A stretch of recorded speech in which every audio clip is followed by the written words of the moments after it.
How'd you end up with the cowboy hat?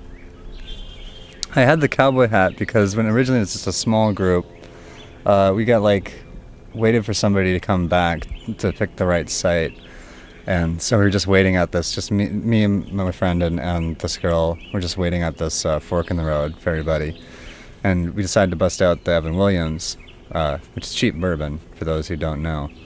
I'm looking at you, Colin, and yeah, so I decided I wanted to get in touch with my inner redneck.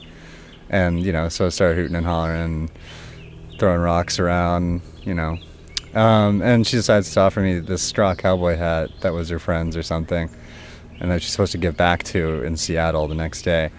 And she, gave me the hat, and I just wore it all night and, really got into character with it and bonded my soul with the hat, and we felt pretty good together. And the following morning, I was wearing the hat, and one of my friends broke from the main campsite and was sort of missing, and I had to go retrieve him.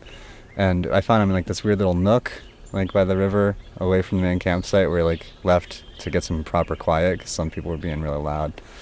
And yeah, and I found him, and then we smoked a joint, and then we went back to the main campsite, and everybody had left, but they left the fire burning, and so we had to douse the fire because they were obnoxious and the kind of people who would leave fires burning.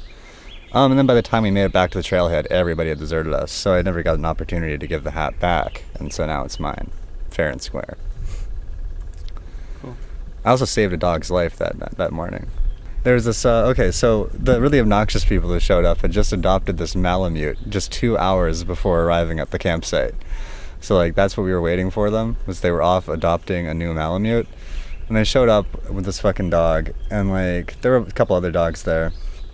Anyway, the following morning, I woke up to the sound of, a woman screaming, and I was like, what the fuck? And, I bolted out of my sleeping bag and, ran towards the screaming, something's up, I gotta fucking check this shit out, I'm Walker, Texas Ranger. And, I got there, and it's not a woman at all. It's somehow this Malamute had gotten itself tangled up in the brush, because it was, tied on a leash next to, this bushy, bush thing, not a tree, which is a really stupid thing to do. And, walked into the brush and gotten itself all tangled up and was, hanging itself and, screaming. And somehow it managed to scream exactly like a human girl.